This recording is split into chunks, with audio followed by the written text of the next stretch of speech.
Start na.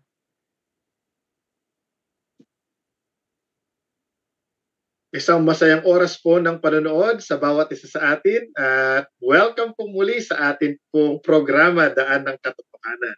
Ang Daan ng Katotohanan ay isang evangelism program ng Suri Filipino Seventh-day Adventist Church. Kumusta ka kaibigan ko?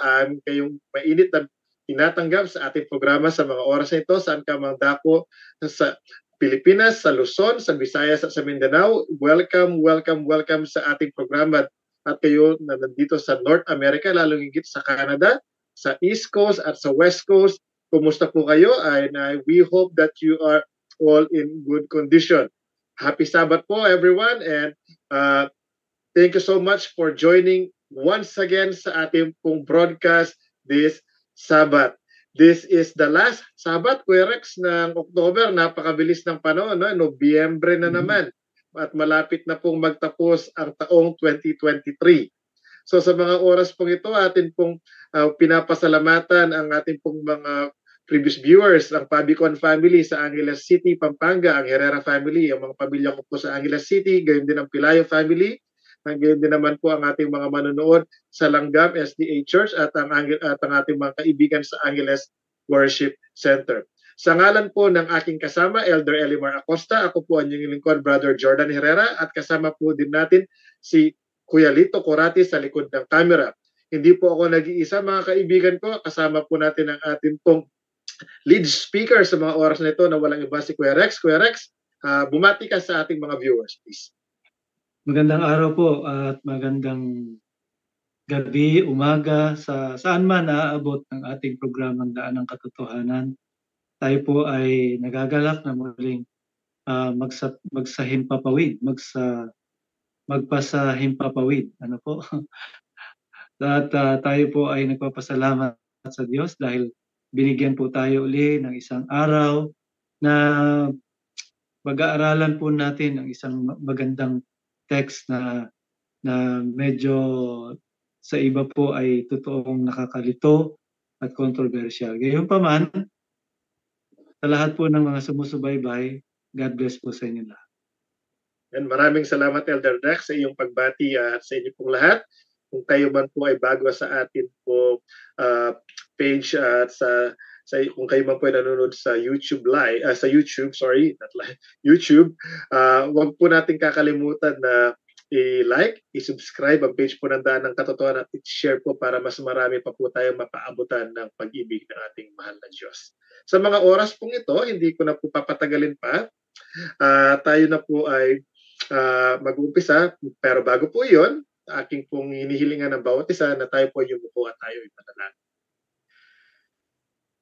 Ama naming Diyos, muli ibinabalik namin ang papuri at pagsamba sa iyong dakilang pangalan.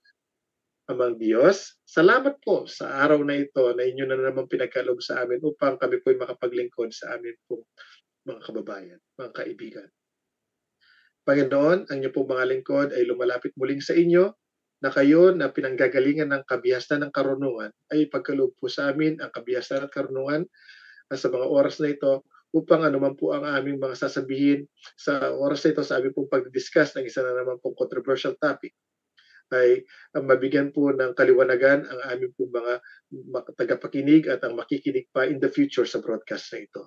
Panginoon namin Diyos, maraming salamat sa inyong pagkikisama sa tulong po ng inyong banal na spirito na mag-i-inspire sa amin pong ni Kuya Rex, kaya din naman po sa amin pong mga manonood nasa naman dako ng mundo. Salamat po sa inyong pakikisama, salamat po sa katahimikan at sa kapayapaan. At salamat po, Panginoon, sa pagpapatawad sa aming pong mga pagkukulang at pagkakasala na nasabi at nagawa. Ito po ang aming hiling at samot panalangin sa matamis na pangalan ng aming Panginoong si Jesus. Amen. Okay, so Kuya Rex, hindi na tayo magpatutumpik-tumpik pa. Tayo na ay magpapalaot sa atin pong discussion. Napakaganda po ng ating discussion sa mga oras na ito na may pamagat, meron bang kasalanang hindi ikamamatay?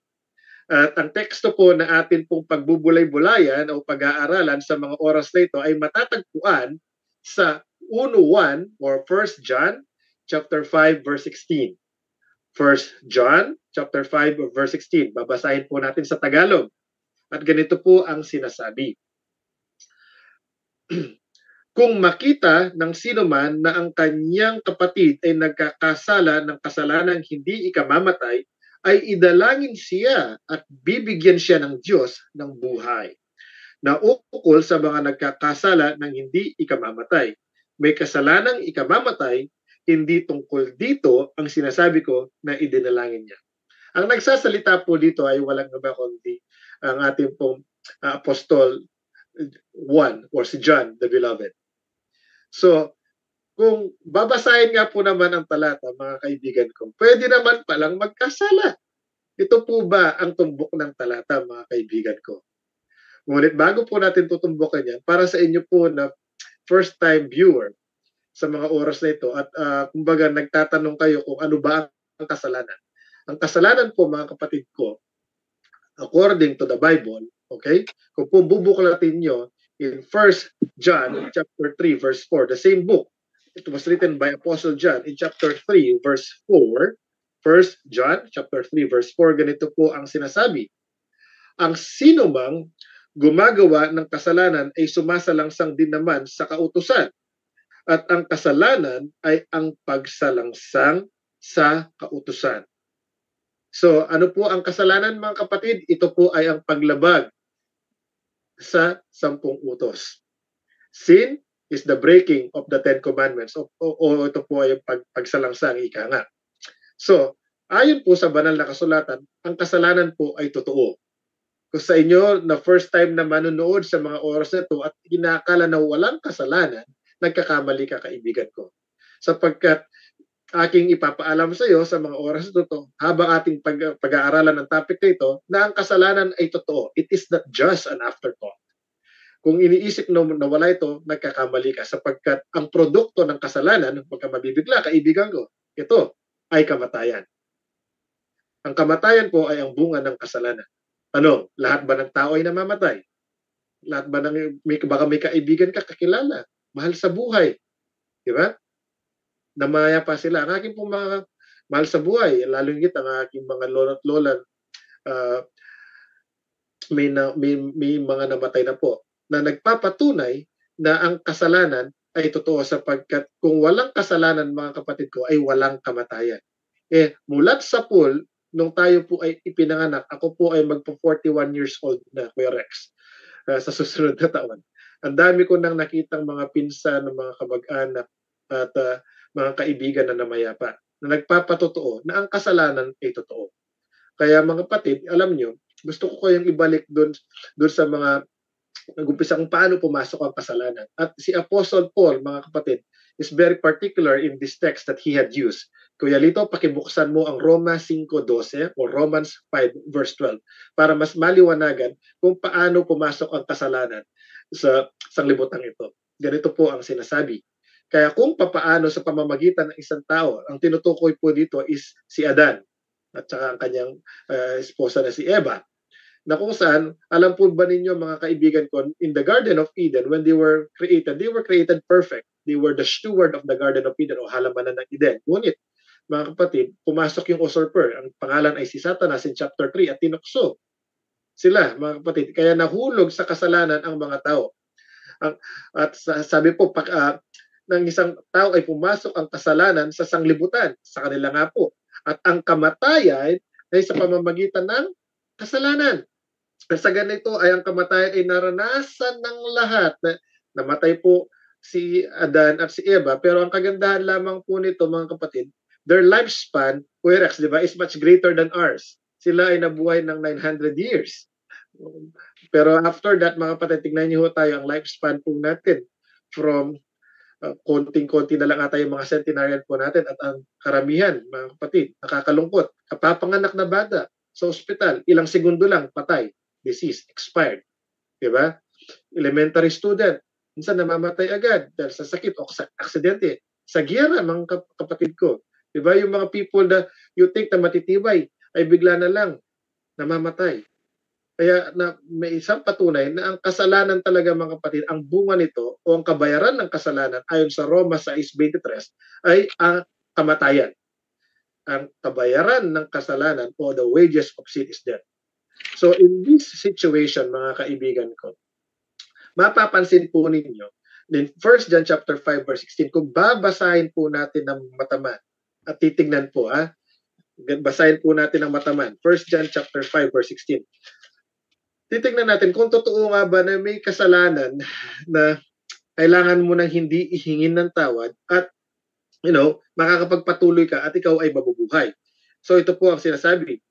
Kung makita ng sino man na ang kanyang kapatid ay nagkakasala ng kasalanang hindi kamamatay, ay idalangin siya at bibigyan siya ng Diyos ng buhay na ukol sa mga nagkakasala na hindi ikamamatay. May kasalanang ikamamatay. So mapapansin nyo, there are two distinctions of sin. Kasalanang hindi ikamamatay at kasalanang ikamamatay. Hindi ito ang itinutukoy, ang sabi po ng talata. Ano po ito mga kapatid? Since there is a distinction of sin not leading into death or sin leading into death, mapapansin po natin mga kapatid, as we open the Bible again, the Bible does not contradict itself. The Bible, in all of its teaching, is in harmony with each other. Okay? There is unison. So, ang mga kasalanang hindi ikamamatay ay binanggit din po ni Apostle John na mismong sumulat ng 1 John chapter 5 verse 16 na kung saan kung bubuklatin po ninyo ang inyong mga aklats in 1 John chapter 1 verse 9 bago po natin babasahin dyan, dito mga kapatid sa mga talatang, dalawang talata lang actually po muna babasahin natin, pero mapapansin po ninyo sa mga talatang ito, mga kapatid, bagamat ikaw ay nagkasala, mga kapatid, bibigyan ka ng tinatawag na pardon or forgiveness ang Diyos with these conditions. Kuya Lito, paki-flash mo ang unang talata natin for the first condition na sasabihin natin para ating maranasan ang forgiveness. Sapagkat mga kapatid, kapag naranasan mo ang forgiveness, bagamat ikaw ay nagkasala, hindi mo ikamamatay. Okay? 1 John chapter 1 verse 9. Napakaganda pong talata na isinulat ni Apostle John. 1 John chapter 1 verse 9, isa po sa magandang memory verse na aking gusto-gusto. Sabi po ay ganito, kung ipinahahayag natin ang ating mga kasalanan, ay tapat at banal siya na tayo'y patatawarin sa ating mga kasalanan at tayo lilinisin sa lahat ng kalikuan. Second text, Kuya Lito, pakibuksan ang Acts chapter 3 verse 19. Mga Gawa 3:19. Basahin po natin. Ganito po ang sinasabi. Kaya nga, magsisi kayo at magbalik loob upang mangapawi ang inyong mga kasalanan, upang kung magkagayon ay magsidating ang mga panahon ng kaginhawaan mula sa harapan ng Panginoon. So sa dalawang talatang nabanggit po natin mga kaibigan ko, dito mapapansin po ninyo na kung kayo man po ay nagkasala, okay? Kung kayo pa po ay nagkasala, pero baka meron palang bata dito, Kuya Rex, na nagtatanong, ano ba yung mga kasalanan? Pwede bang paki-specify? Okay, mag-specify lang ho tayo ng isang example muna para huwag nyo naman sabihin ko baka na it's just talagang a thought of mine. Okay, so Kuya Lito, para malaman nila kung ano yung mga kasalanan na binabanggit ng banal na kasulatan, sige nga, buklatin natin ang Galatia 5:19 hanggang 21. Basahin lang po natin para these are some of the sins that were written by Apostle Paul in Galatians chapter 5:19 to 21. Ganito po ang sinasabi. At hayag ang mga gawa ng laman, sa makatuwid ay ang mga ito: pakikiapid, karumihan, kalibugan, pagsamba sa Diyos-Diyosan, pangkukulam, mga pagtatanim, mga pagtatalo, mga paninibugho, mga pagkakaalitan, mga pagkampi-kampi, mga pagkakabahagi, mga hidwang pananampalataya, mga kapanaghilian, mga paglalasing, mga kalayawan, at mga katulad nito. Tungkol sa mga bagay nito ay aking ipinagpapaunang ipaalala sa iyo, tulad sa aking pagpapaalala ng una sa inyo na ang mga magsisigawa ng ganyang mga bagay ay hindi magsisipagmana ng kaharian ng Diyos. So malinaw sa banal na kasulatan na walang makasalanan ang makakapasok sa kaharian ng Diyos. Ibig sabihin mga kapatid, kung pupunta na ito langit, walang kasalanan. At kung may kasalanan ka, malinaw sa sinasabi ng banal na kasulatan na ikaw ay mamamatay at hindi ka makakapasok sa kaharian ng Diyos. Kaya sa tagpong ito mga kapatid, yung kasalanan na hindi mo ikamamatay ay ang kasalanan ayon sa mga banasa nating talata 1:1, 1 John chapter 1 verse 9 at Acts 3:19 na kung saan ang sabi po, if we confess our sins o ipahayag natin ang ating mga kasalanan, siya ay tapat at banal na papatawarin tayo sa ating mga kasalanan. Ikaw, kaibigan ko, kung narinig mo ang tinig ng banal na spirito na umuudyok sa iyo at nagsabi na magbago ka sa buhay mo at ikaw ay magsisi sa iyong kasalanan, mga kapatid, at ipahayag mo sa Diyos Ama na ikaw ay nagsisi at tatalikuran mong ito, ano po ang sabi ng talata? Ay darating ang kaginhawaan mula sa harapan ng Panginoon. Ang ibig sabihin mga kapatid, kapag ikaw ay nanalangin at ikaw ay nagsisi, tumalikod, nagbago. Yan po ang ibig ko sabihin, magbago. Hindi ka nagbalik dun sa dati mong ugali na kung ikaw ay dating babaero, lalakero, sabungero, sugalero, anuman lahat ng may ero na makikita natin sa sanglibutan ito at ikaw ay nagsisi, kinumpisal mo, walang iba sa ating Diyos Ama na nasa langit, sa pangalan ng ating Panginoong Hesukristo, mga kapatid, ay darating ang kaginhawaan. Ito po ang tumbok ng teksto. Okay? Sapagkat yung pangalawang teksto, mga kapatid, yung pangalawang distinction of sin dyan is yung po diniscuss namin dati, which is yung tinatawag mong unpardonable sin. Ano po yung unpardonable sin? Sa madaling salita, mga kapatid, ito yung mga kasalanan that you don't want to repent. Kaya hindi totoo, di ba, Kuya Rex, na sasabihin mo na may kasalanan, hindi ka, yung palang kasalanan mo is, halimbawa, Kuya Rex, di ba, mahilig kang kumuha ng hindi sa'yo. Di ba? Di ba, mahilig kang kumuha sa'yo. At alam mo, yung lagi mo ginagawa ito, mga kapatid, at feeling mo ito ay tama, nagkakamali ka. Nagiging ano na po ito, kasalanan ikamamatay sapagkat hindi mo ipinapagbalang bahala mo yung commandment na binigay ng ating Panginoong Diyos na bawal magnakaw. At the same time, meron din po tayong batas pang tao, di ba? Na bawal magnakaw. Ngunit ito ginagawa mo at naging kasanayan mo, naging matigas na ang iyong puso. Ito po yung tinatawag na unpardonable sin. Okay? Pero sa dating na ito, lahat po tayo ay may mga tinatawag na darling sins, mga kapatid. Iba ang kasalanan yung weakness ni Kuya Rex, iba yung weakness ni Kuya Lito, iba yung weakness po ni Brother Jordan o ni Elder Elimar. Iba-iba po tayo ng mga weakness, mga kaibigan ko. Ngunit, pag ang inyong mga lingkod ay, alam niyo, gaya ng sinabi ng banal na kasulatan, kagaya po ni Apostle Paul, ni Apostle John. Ang init o kaya ng ulo ni Apostle John, di ba? Kuya Rex, yes, mainitin ang ulo niya. He was not even called the beloved previously. So, because he had confessed, I do believe his sins to God the Father himself in the name of Jesus, siya po ay pinatawad at hindi na niya binalikan ito. Kaya po, nagkaroon po siya ng refreshment sa kanyang buhay. Tandaan po natin, mga kapatid, wala pong kasalanan ang pwedeng pumasok sa langit. Okay? Gusto ko pong linawin. Wala pong kasalanan ang pwedeng pumasok sa langit at walang kasalanan na hindi mo pwedeng ikabuhay. So, sana po naging malinaw na itong mga bagay na ito, mga kapatid, ay hindi magbibigay sa atin ng kaginhawaan sa buhay at hindi tayo makakapasok sa langit kapag meron po tayong tinatawag na darling sin. Lahat po ng kasalanan ay nagdudulot sa kamatayan. Ngunit may kasalanan na hindi mo ikamamatay kung ito nga ay iyong pinagsisihan. Mga kapatid ko, bago ko ibigay ang pagkakataon kay Kuya Rex, ang Diyos Ama ay gracious, merciful, long-suffering.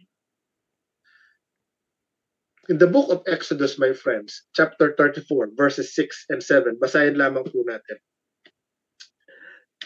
God, if you thought that God is not a loving God, you are definitely wrong. Kasi ang Diyos, mga kapatid, sa ating lahat ay napaka-maawain at mapagbiyaya. At ito ay makikita po natin in the life of the Israelites. After they went out of Egypt, diba? They had seen the miracle of God by having a pillar of clouds by day and then a pillar of fire by night. in order to protect them from the elements and the harshness of the weather in the wilderness. And when they were cornered by the sea, in the cliff, mga kapatid, God Himself had divided the Red Sea so that they can pass through and their lives would be spared from the Egyptians. And in that moment, pagdating nila sa Mount Sinai, Bakoy Rex, napakaganda ng kwento. Dumating ang Diyos, binigay yung 2 tablets of stone. And after that, alam niyo anong ginawa po nila mga kapatid? Gumawa sila ng golden calf na tinatawag. At binigay po lahat nila ang kanilang mga alahas na dala-dala from Egypt to the place they were going. And because si Moses, mga kapatid, is the representative of the whole Israelite people, sa madaling salita siya ay kausap ng Diyos at binigay sa kanya ang 10 Commandments, nagkasala sila. But at this moment, mga kapatid, bagamat nagkasala sila, hindi sila pinatay ng Diyos ora mismo, because that was a deliverance. Sa akin po, mga kapatid, talagang sinadya nila, di ba, Kuya Rex?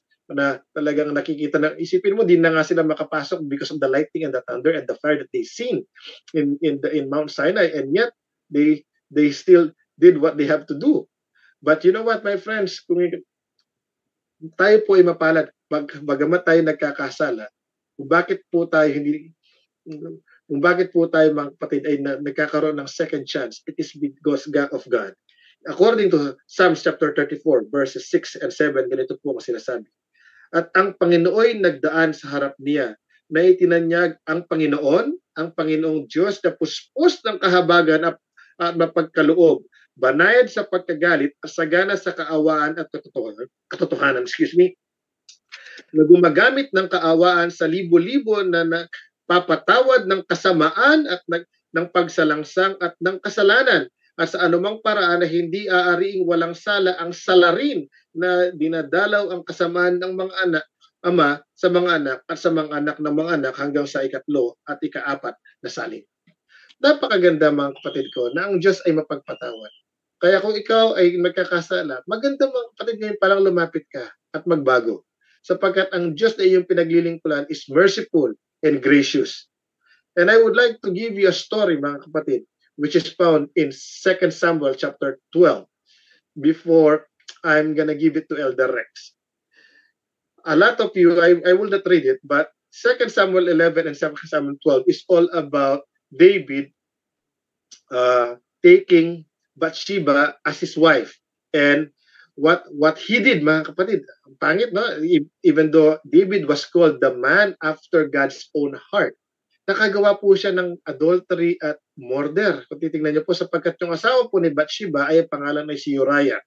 At si Uriah the Hittite, mga kapatid ko, ay pinadala niya sa mismong front line na kung saan madali siyang ma-aksidente o mapatay ng kaaway. After that, sapagkat nakita niya nga si Bathsheba na naliligo, ay kinuha sa kagandahan taglay ni Bathsheba, ay kinuha niya bilang asawa.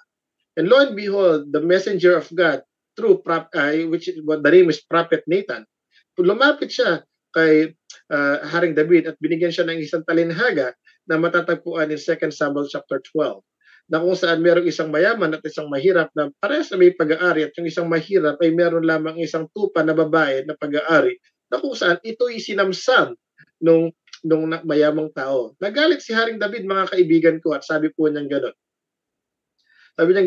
Dapat parusahan o mamatay yung kumuha noong tupa noong taong yun. Ang sabi po ni Prophet Nathan sa kanya, ikaw yun, ikaw yung kapatid ko, ikaw yun, Haring David, ikaw yung taong yun.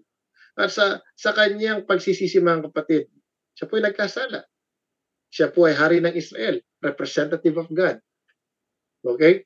Pero po siya pinatawad. And Psalms 51, my friend, is one of the greatest psalm that I always read every time that I feel down and every time that I felt like ako po ay nagkulang o nagkasala. Isa sa mga pinakamasarap na tekstong basahin na nagbibigay ng pag-asa at sigla sa aking pananampalataya kapag po ako ay alam niyo na, lahat po tayo, although it's not an excuse na tayo lamang, sapagkat ang kaaway po ay laging nandyan. We are always in the middle of this great controversy of good and evil, mga kapatid. one way or another, ang kaaway talaga gumagawa ng kasalanan. Ngunit ito po, basahin po natin ang Psalms 51 bago po ibigay ang pagkakataon kay Elder Rex. Psalms 51.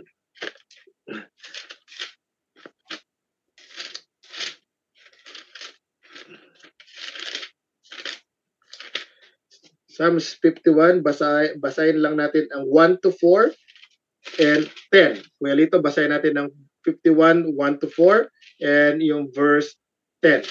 Okay? Sabi pong ganito, napakaganda po ng awit na ito ni David.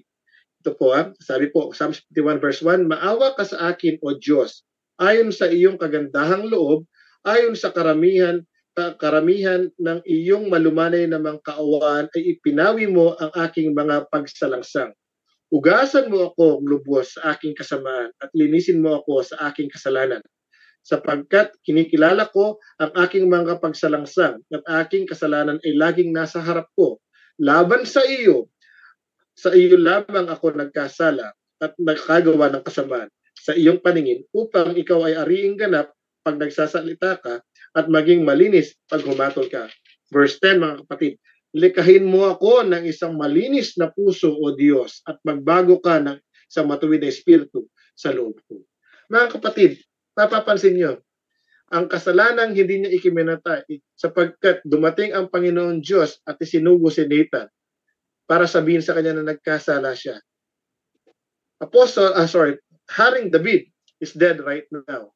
But I do believe because he is one of the faithful men of God. And although he had sinned, just like Abraham, kung kayo po ay nagbabasa ng ating pong lesson study o nakikinig sa inyong mga lingkod sa lesson study namin, napag-aralan natin si Abraham, di ba?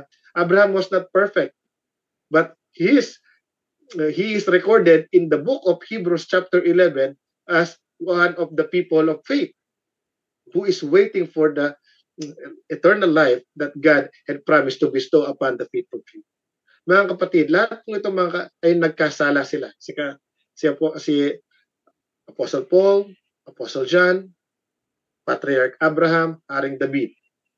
Lahat yan mga kapatid ay may mga naging kasalanan. Ngunit ang kasalanan nilang yon ay hindi nila ikinamatay sapagkat lahat ng yon ay kanilang pinaghingi ng tawad. So ito po yung mga kasalanang ibinabanggit ng 1 John chapter 5 verse 16. At ngayon po mga kapatid, napahaba na ata ko, Kuya Rex, pasensya ka na. Akin ang ibibigay ang pagkakataon sa iyo sa mga oras nito para sa iyong paglalahad. Maraming salamat po. Maraming salamat, Brother Jordan, sa iyong mga paunang pahayag.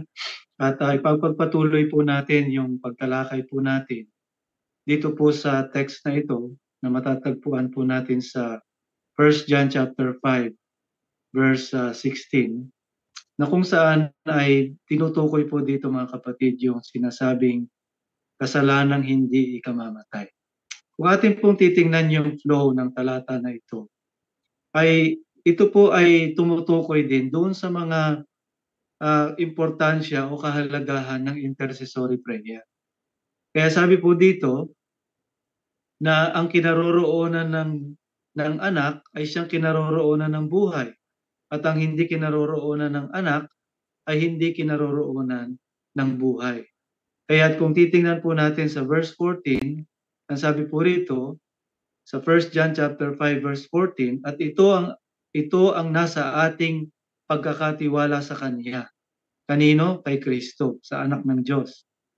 Na kung tayo'y humingi ng anumang bagay na ayon sa Kanyang kalooban, ay didinig niya tayo. So, pinag-uusapan po dito yung prayer, ano po? Especially, sa mga susunod na mga text, ay tinutukoy na po dito yung pag-i-intervene o yung pamamagitan ng isang tao, pag-i-intercede sa pamamagitan ng panalangin.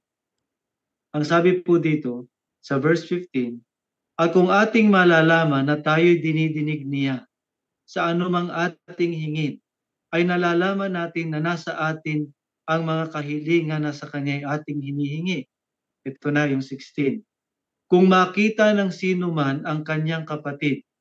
So ibig sabihin po mga kapatid, pagka meron po tayong kapatid na nakikita po natin, ay huwag po tayong magwawalang bahala. wag po tayong magbubulag-bulagan, ika nga po natin, na ang kapatid na ito ay nagkakasala ng kasalanang hindi ikamamatay. So hindi pala po pwede, mga kapatid, Brother Jordan, na wala tayong gagawin o mananahimik lang tayo. Ang sabi po dito ay kung may makikita tayong kapatid na nagkakasala ng kasalanang hindi ikamamatay, ay idalangin siya. Ito po ay isang magandang paalaala sa atin na wag po nating hayaan yung kapatid na nalulubog na sa kasalanan o siya po ay nagpapatuloy sa paggawa ng kasalanan, ay mananahimik lang po tayo. Kinakailangan, ang sabi po dito ay idalangin siya, mga kapatid. At ano naman ang mangyayari? At ay bibigyan siya ng Diyos ng buhay. Tingnan niyo po, mga kapatid, malaki pala ang magagawa ng panalangin na gagawin natin doon sa kapatid na nagkakasala ng hindi ikamamatay. Mamaya pupuntahan pa po natin yan, mga kapatid. At ang sabi po rito, naukol sa mga nagkakasala ng hindi ikamamatay. So pag hindi ikamamatay yung kasalanan, may pag-asa. Pero ito po ang problema, hindi tungkol dito sa sabi po, may kasalanang ikamamatay. Hindi tungkol dito ang sinasabi ko na idalangin niya. So dalawa na po, no? Nakikita na natin kasalanang ikamamatay at kasalanang hindi ikamamatay.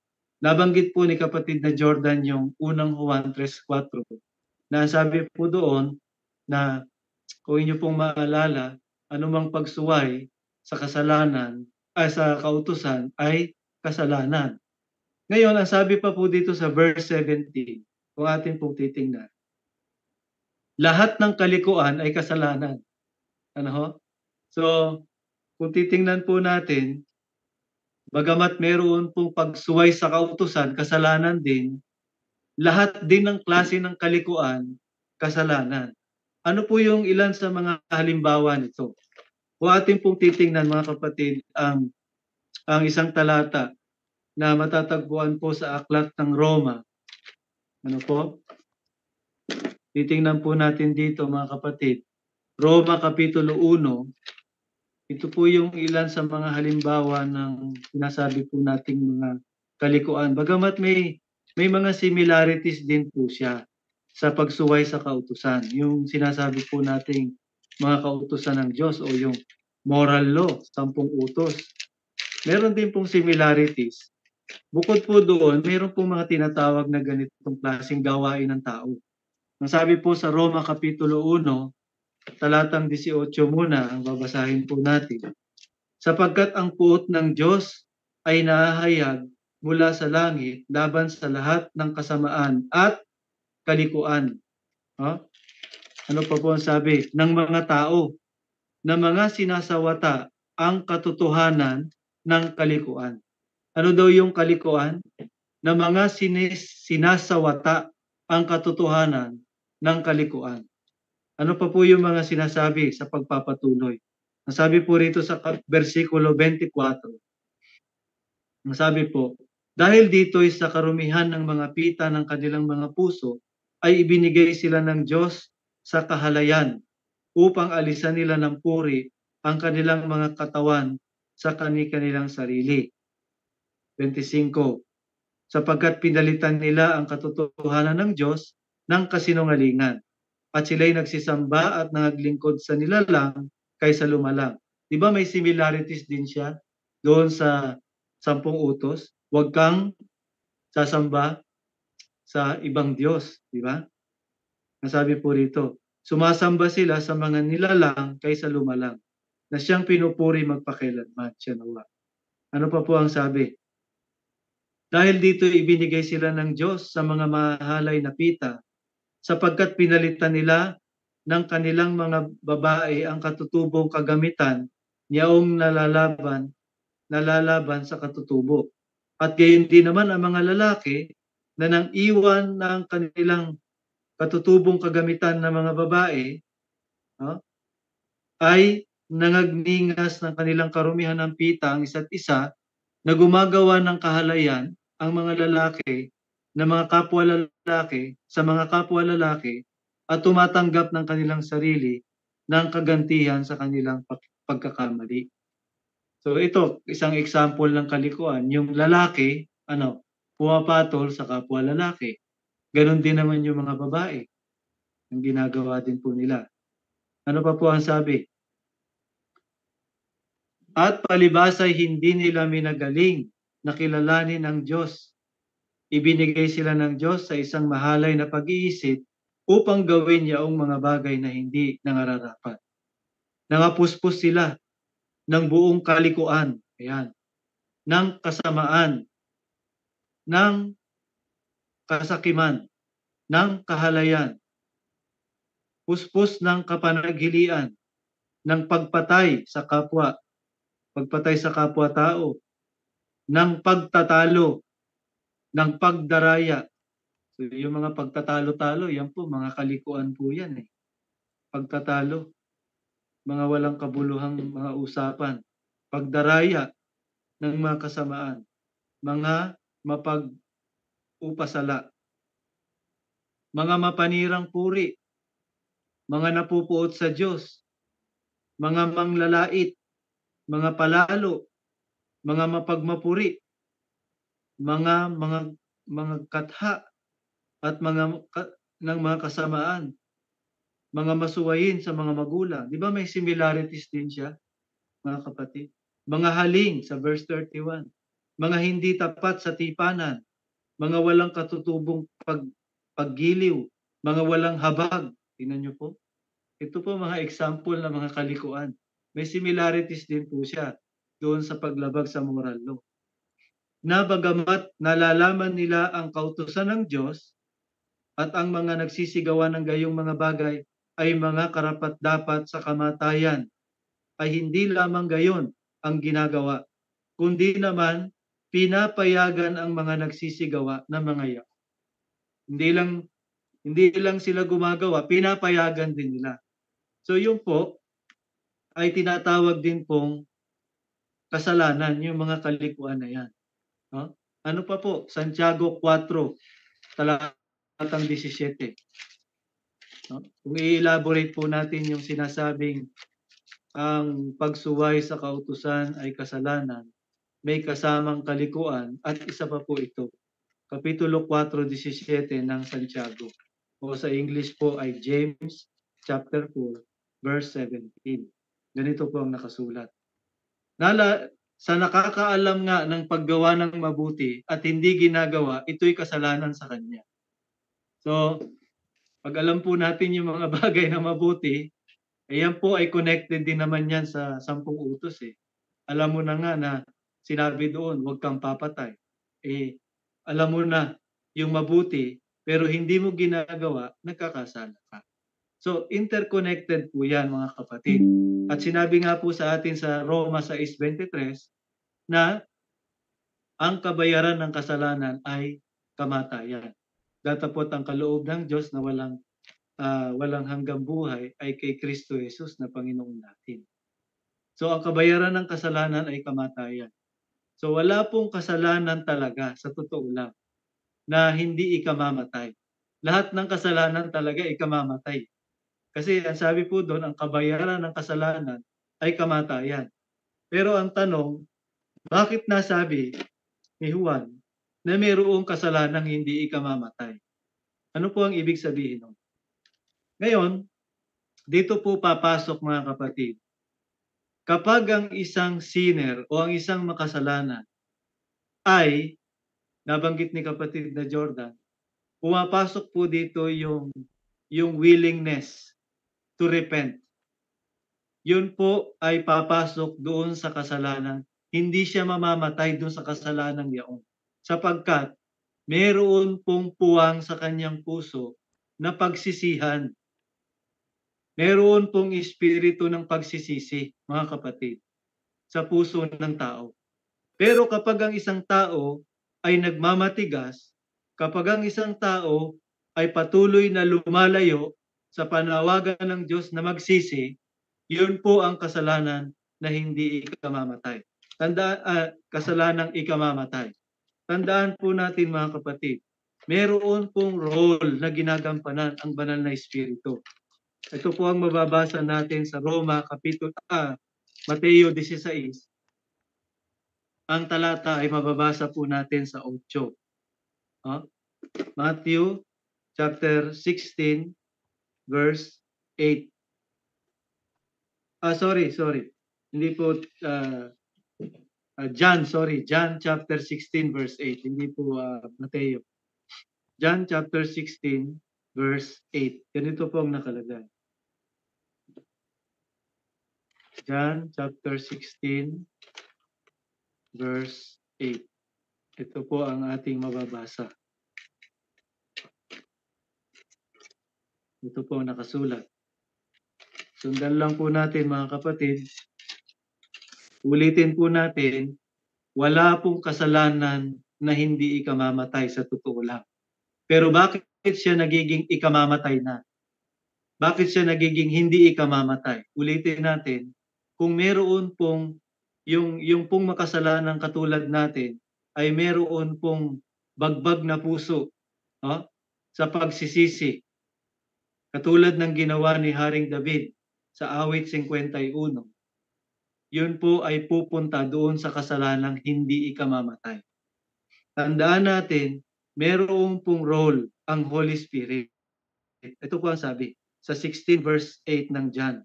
At siya, ito po ay tumutukoy doon sa mga aliw na walang iba kundi ang banal na Espiritu na mababasa natin sa verse 7.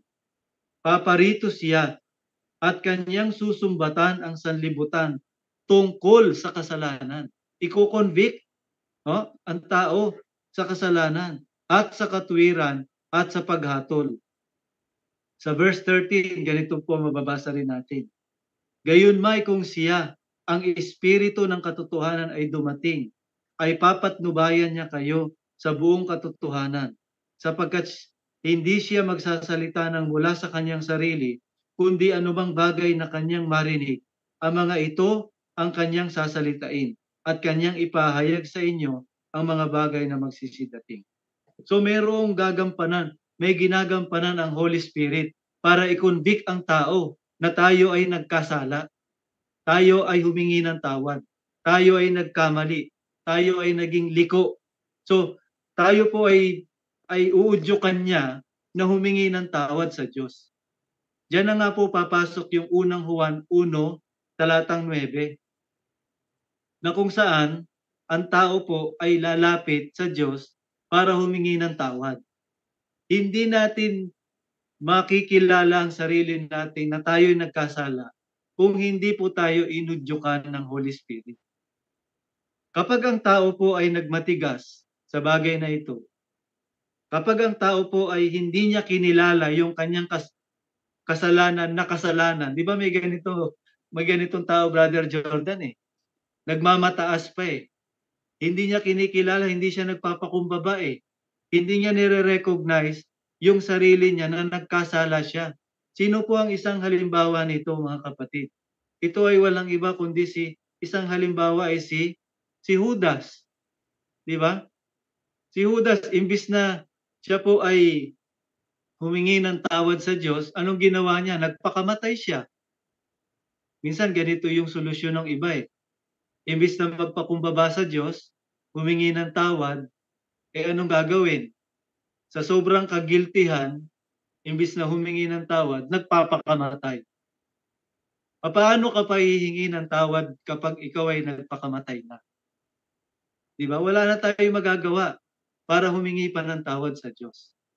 Yung iba sa sobrang katigasan ng puso sa kataasan, ito ang isang halimbawa ay si Lucifer.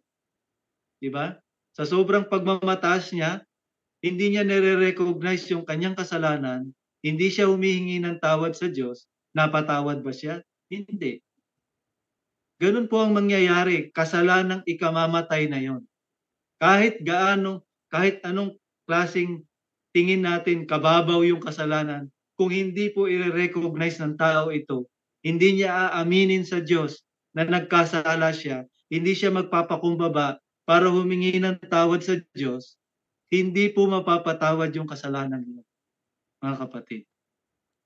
Sa kabilang banda, ang Diyos po ay naghihintay na humingi tayo ng tawad. Ang Diyos ay naghihintay para lumapit po tayo, para lahat po ng kasalanan na yon mapatawad. Paano mapapatawad yun kung hindi natin nire-recognize na kasalanan yun? Ano nangyari kila Adan, di ba?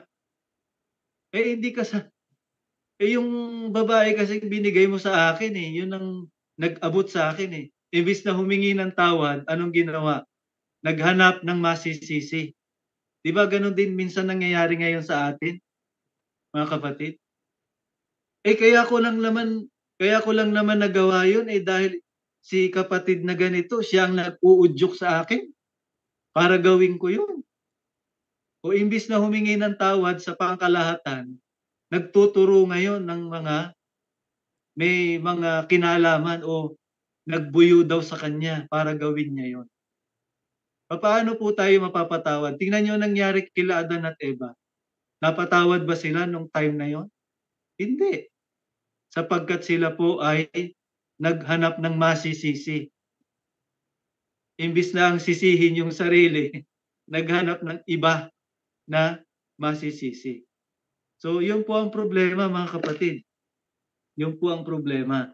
Kapag ang isang tao ay nagmamataas, hindi niya nire-recognize yung kasalanan niya, hindi siya willing pagsisihan ito, nagiging kasalanang walang kapatawaran at nauuwi sa kasalanang ikamamatay. Yun na po ang nangyayari, mga kapatid. Parang simpleng sugat lang yan, Brother Jordan Simpleng sugat. Anong ginawa? Pinabayaan. No? Na-infection. Hindi naggagamot. No? Hinayaan lang hanggang nabulok. Ano po nangyari? Yun na, ikinamatay niya. Simpleng sugat lang. Kinamot ng kinamot. Lumaki.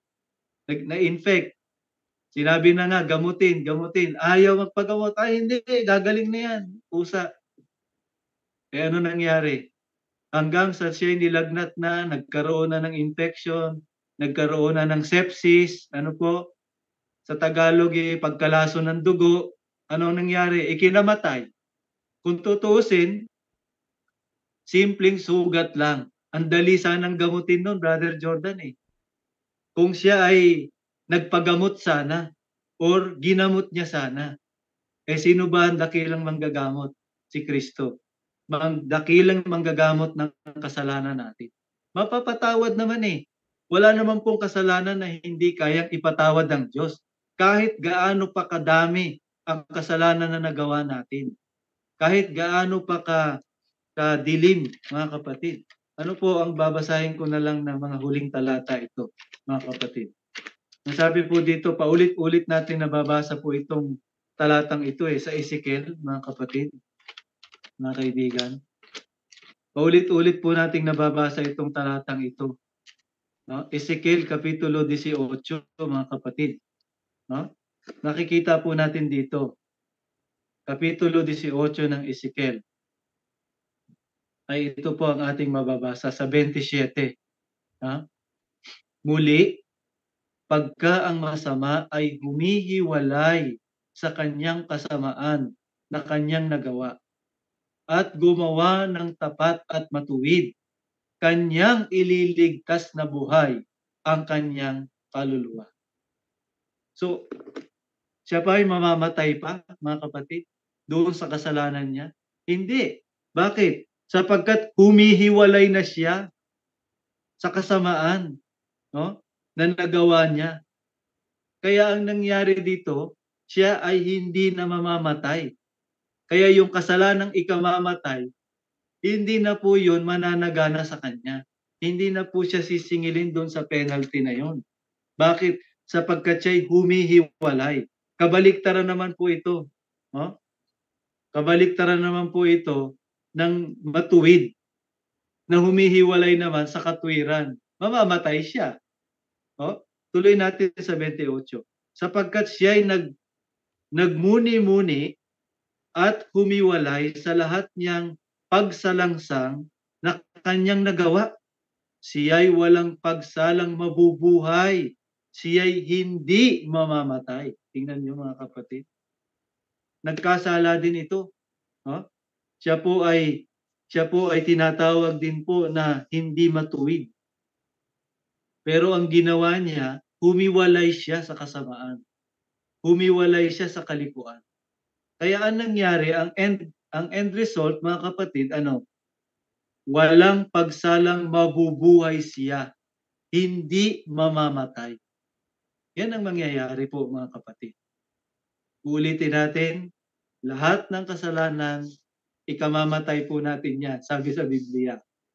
Ang kabayaran ng kasalanan ay kamatayan. Pero nagiging hindi siya ikamamatay kung pagsisisihan, magpapakumbaba, i-recognize, hihingi ng tawad sa Diyos. Pero magiging ikamamatay siya kapag nagmatigas ang tao, inignore niya ang udyok ng Holy Spirit, at siya po ay nagmatigas, nagmataas, at hindi niya kinilala, hindi siya humingi ng tawad sa kasalanan niya. Yun po ang kasalanan, ikamamatay. So diyan po ay nawa ay naging maliwanag po sa ating mga kapatid. Halos ating ilang ulit na po, Brother Jordan, na pinagdidiinan ito sa iyo pa lamang pahayag, ay ito po ang mangyayari. Sa huli mga kapatid, dapat pa rin ba nating ipanalangin yung mga taong nagmamatigas? Dapat pa rin, mga kapatid. Hindi naman po sinabi dito na tumigil na tayo. Bagamat hindi po sila po pwersahin, hindi siya po pwersahin ng Diyos kasi may will din siya na manindigan sa kanyang pagmamataas. Will niya rin yon. Pero hindi po sinasabi ni Juan dito na wag na po tayong mag-pray para sa kanila. Kasi darating din yung time, maaaring dumating yung time, Brother Jordan, na sila ay magbago din . Dadating din yung time na sila ay magsisisi rin. Hindi lang natin alam kung kailan. Pero posible. Bakit? Kasi habang buhay ang tao, may pag-asa . Habang buhay, may pag-asa. Kaya hanggang sa dulo ng may hininga pa siya, kahit konti na lang, pwede pang magsisi yun, Brother Jordan . Pwede pang humingi ng tawad sa Diyos yun . Sino nakakaalam? Diba? So, yun po ang ating masasabi. Salamat at balik sa iyo. Napakaganda po ng ating discussion at naging malinaw po sa amin po dalawa. Hindi po naging contradicting ang aming po pahayag ni Kuya Rex na malinaw po na ang lahat ng kasalanan ay nagdudulot kamatayan. Tandaan po natin yan. And speaking of which, since is also this topic also, ayon kay Kuya Rex na idagdag po niya sa kanyang points, is from John chapter 5 verse 14 patuloy. It's all about the power of intercessory prayer. Ito kaibigan ko, huwag mong mamaliitin ang panalangin sapagkat prayer can move mountains. Tandaan po ninyo yan. Ang panalangin po ay nakakagawa.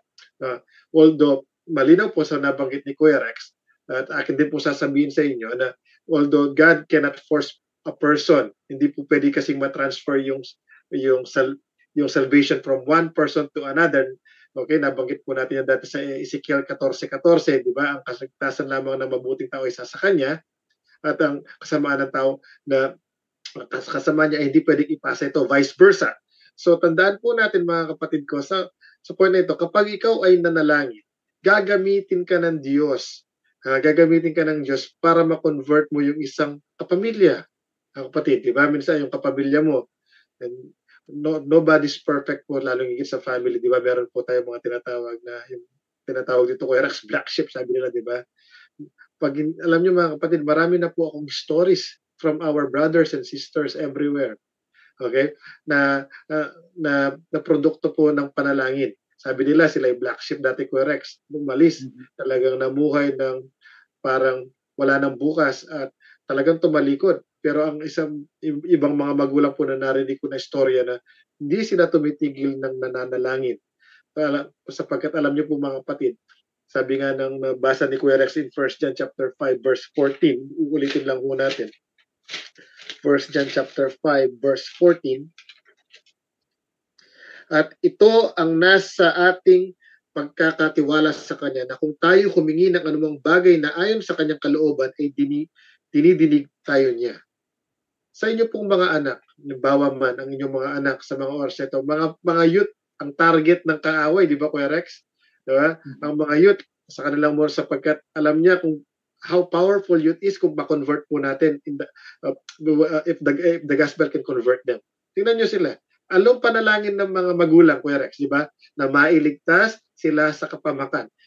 Tanong, kalooban ba ng Diyos na sila'y mailigtas? Kalooban po mga kapatid. Kaya wag po tayong titigil sapagkat sa ating kakapanalangin, although hindi po pwedeng mai-transfer yung, alam nyo na, walang pwedeng gawin ang Diyos para dun sa tao hindi humingi. Pero sa iyo na humingi, kapatid ko, ng panalangin para dun sa iyong kapwa, gagamitin ka ng Diyos para maging pagpapala doon sa tao na iyong pinapanalangin.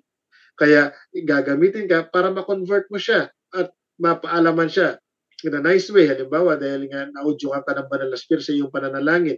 Kapatid, alam mo, nanlalambot ako sa iyo kasi nga yung ginagawa mo, nalulungkot ako na ikaw ay nagsisinungaling, ikaw ay nagbababae, nanlalaki o nagsusugal. Alam mo naman kapatid na hindi tama yun. Ano nangyari? Diba? Gagamitin ka ng Diyos mga kapatid para kausapin siya in a nice way. Kasi there's no other way but to tell the truth to the person that is, na gagamitin ka ng, at after when ang pag-uudyok ng banal na spirito, doon po papasok. But kung ang kapatid ay willing to open his heart, nagkakaroon po ng repentance, confession, conversion. At doon po pumapasok yung tinatawag natin justification and so on and so forth. So mga kapatid, sa ating pong pag-aaral dito, talagang mahalaga intercessory prayer. Huwag po natin kakalimutan yan. So, any other thoughts, Kuya Rex, about an unseen powers at work in this topic? Oo, at maraming salamat, Brother Jordan. At ang oras talaga natin ay mabilis, pero sa totoo lang po ay marami pa sana talaga tayong gustong sabihin dito, mga kapatid. Ngunit ang ating pong panahon ay talagang nagmamadali. Gayunpaman, mga kapatid, ulitin po natin yung kahalagahan po na tayo po ay hindi lamang dapat pala nananalangin para sa sarili natin. No? Ito po yung kadalasan nating gusto nating ginagawa. Lahat ng mga request, lahat ng mga concern sa atin lang lahat. Meron pala ditong dapat pa rin nating ipanalangin ang ibang tao. At napakaganda po ng magagawa nito. Kasi yung pong pinapanalangin natin, ang sabi po dun sa talata, ay mabibigyan po siya ng buhay. Ibig sabihin, may pag-asa na siya po ay hindi mamatay doon sa kasalanan. Ngayon mga kapatid, ang tanong, mapapatawad kaya? Halimbawa, tayo ang humihingi ng tawad in behalf doon sa taong nagkakasala na nagmamatigas. Mapapatawad kaya siya, mga kapatid? Kung tayo ang humihingi ng tawad, hindi siya. Mapapatawad? Ang sabi po ay hindi, mga kapatid. Hindi po magkakatotoo sa kanya na siya'y mapapatawad kahit tayo ang humihingi ng tawad para sa kanya. Bakit? Sapagkat ang katuwiran ng matuwid ay sa kanya. At ang kalikuan ng liko ay sa kanya rin. Hindi po mangyayari na hihingi ako ng tawad para kay kapatid na, kunyari kay kapatid na Jordan, o si kapatid na Jordan hihingi ng tawad para sa akin. Ako naman, hindi ko naman nire-recognize yung kasalanan ko. Hindi naman ako willing magsisi. Hindi naman ako willing humingi rin ng tawad. Siya lang ang willing. Hindi po magkakatotoo, mga kapatid. Yung forgiveness sa isang sinner na katulad ko, kung nire-refuse ko rin, hindi ko nire-recognize, hindi ako nagpapakumbaba, hindi ako nagsisisi doon sa kasalanan na ginawa ko. Kahit si Brother Jordan humihingi ng tawad para sa akin. Minsan ganun na nangyayari, 'di ba, sa mga magkakaibigan, Patawarin mo na si Pedro, Hindi ka ba naaawa sa kanya? Si Pedro naman hindi nagmamatigas naman, 'di ba? Papaano mong makukumbinsi na patawarin ko siya kung yung mismong tao ay nagmamatigas, 'di ba? Ang willing lang naman humingi ng tawad yung namamagitan. Kunyari si Brother Jordan para kay Pedro. Papaano naman ako magpapatawad ng hindi naman siya willing, hindi niya inaamin? Hindi, ba't ako hihingi ng tawad? Kasalanan niya 'yon, 'di ba? Gano'n pa, 'di ba? Minsan gano'n, no? Kasalanan niya 'yun, eh.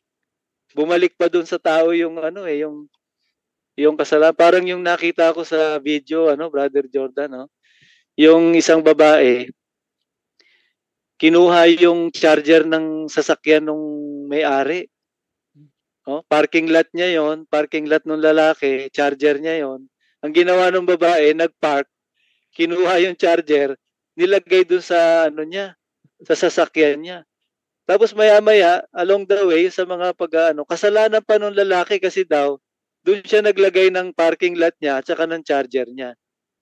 So parang ang hirap intindihin na naging kasalanan pa nung lalaki yun. Sa kanya nga yun, pag-aari niya yun. Parang ganito, kasalanan mo yan kasi gwapo ka, di ba? Parang gano'n. Di ba? Kaya dahil ang dami rin nagkakagustong babae na siya ay nagkakaroon na ng pagsasalawahan, di ba?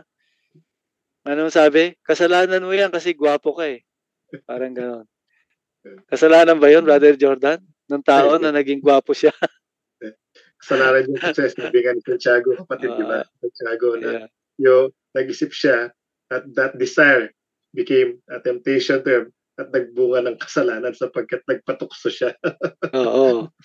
Yeah, so may will tayo, Hindi naman natin magagawa 'yun ng puwersahan. Ibig sabihin, tayo naman choice natin 'yon. Namimili tayo kung anong gusto nating gawin. Maging ito man ay mabuti o ito man ay masama. So yan po ang aking may dadagdag at tatandaan po natin, ang Diyos ay very willing na tayo ay patawarin niya. Anumang klaseng kasalanan yung nagawa natin. Anumang klaseng nakaraan meron tayo. Willing po ang Diyos ay very, very compassionate, very, very merciful, mga kapatid. Lalapit po tayo, hindi po niya tayo itataboy. Tatanggapin niya tayo just as we are. Kung ano man ang totoong kalagayan natin sa harapan ng Diyos, tanggap niya po yon. Basta tayo po ay magpakumbaba, humingi ng tawad, pagsisihan. Doon mangyayari na tayo ay bibigyan ng buhay. Ipapanalangin pa tayo ng kapatid. Tatanggap po tayo ng buhay. Mapapatawad kasi tayo doon sa kasalanan na nagawa natin. So yun po ang aking may daragdag at maraming salamat. Maraming salamat po at tunay po na napakabilis ng oras at wala na po tayong panahon muli. Sa mga susunod pong panahon ay tayo na naman ay magkakasama. I just want to end a note with a song in our church hymnal. Whiter than snow, yes, whiter than snow. Now wash me and I shall be whiter than snow. Mga kapatid, God is a merciful God. Ikaw kapatid ko, kung ano man bisyo ka meron sa mga oras na ito, huwag mo nang hintayin na datnan ka ng kamatayan at hindi mo mapagsisihan. In this life, it's full of uncertainty. Tandaan po natin, isang hakbang kamatayan. Huwag kang magpapatumpik-tumpik, kaibigan ko. Kung kayo po ay nakakadinig sa aming tinig sa mga oras na ito at ang madinig mo ang broadcast mo ito sa mga susunod na panahon, mag-isip-isip ka, kaibigan ko. Sapagkat ang Diyos ay laging nandyan. Ang tanong, ang kapatid, ikaw ba ay tutugon? Maraming salamat po sa inyong lahat na nakinig sa mga oras na ito at nawa naging malinaw na lahat po ng kasalanan ay magdudulot ng kamatayan sa atin. Huwag po nating hintayin na datnan tayo ng kamatayan at hindi po tayo magsisi. Okay, hindi po kayo tinatakot. Ito po ang realidad ng buhay. Tingnan nyo ngayon ang nangyayari sa Israel. Diba? Ang dami pong mga victim dyan for sure. Madami din po yung nagpunta lang dyan just for the music festival, Kuya Rex. Diba? Nagpunta lang dun Just Stop Music Festival, ang daming mga biktima eh. Ang daming bansa ang ano, just for fun. Wag po tayong magkakamali, mga kapatid ko. We are living in a troublous time. I'm not trying to scare you, but it is the truth, right? What matters most, mga kapatid, in this life, nabanggit po namin the previous broadcast, is that no matter how you start, the most important thing, emphasize po ito ni Kuya Rex, yung ending. Yun po ang pinakamahalaga dyan. Magtapat po tayo hanggang sa huli, siya ang maliligtas. Maraming salamat po muli sa inyo po pakikisama sa bawat isa sa atin. At bago ko po ibigay ang aking closing message, ay atin po hilingan si Elder Rex para tayo po ay ipanalangin. Tayo po'y manalangin. O maawain naming Diyos, Ama namin nasa langit, kami po ay nagpapasalamat sa kalinawan ng mensahe po na aming pinag-aralan sa gabing ito tungkol sa banal na kasulatan. Maraming salamat, Panginoong Diyos, sapagkat kayo po ay bukas. Handa kaming tanggapin. Gaano man kadumi, gaano man kasama, gaano man kadilim ng aming pinagdaanan at nakaraan. Subalit, sa tulong ng udyok ng banal na Espiritu, kami po ay muling nagpapasakop at tumutugon sa inyong panawagan na magbago't magsisi, talikuran ang kasamaan, ang mga kasalanan. Dahil dito, Panginoon, ang mga kasalanan na ito ay hindi ikamamatay. Pagkus kami po ay pagkakalooban ng kapatawaran, kaawaan at buhay mula sa inyo. Ang kinaroroonan ng inyong anak ay kinaroroonan ng buhay. At ang hindi kinaroroonan ng inyong anak na si Kristo ay hindi kinaroroonan ng buhay. Kaya kami, Panginoon, ay magpapasakop. Gayon din nawa kung inyong ang mga kapatid at mga kaibigan na naaabot ng programang ito ay bukas din tanggapin ang inyong paanyaya. Sumakanila nawa rin, Panginoon, ang inyo pong kaawaan at ang inyong willingness na sila po ay patawarin at bigyan ng buhay. Marami pong salamat, Panginoon, sa pangangasiwa ng banal na Espiritu sa aming pag-aaral ng iyong salita. Sa pangalan po ng aming Panginoong Hesus. Amen. Amen. Maraming salamat po sa inyong lahat na naging parte at kasama namin sa broadcast na ito. Maging maayos nawa po ang inyong darating na linggo. November na po sa mga linggong darating na ito at nawa ma-enjoy po natin ang panahon at huwag po natin pababayaan ang ating mga sarili. Sa ngalan po ng aming mga kasama, Kuya Lito Corate, Elder Elimar Acosta, ako po inyong lingkod, Brother Jordan Herrera, kasama si Kuya Rex na nagsasabing salamat at pagpalain ka ng Diyos. At bago po natin tapusin ang broadcast, atin pong basahin ang matatagpuan sa John chapter 14, verse 6. At ganito po ang sinasabi. At sinabi sa kanya ni Jesus, ako ang daan at ang katotohanan at ang buhay. Sino man ay di makaparoroon sa Ama, kundi sa pamamagitan ko. God bless everyone and enjoy your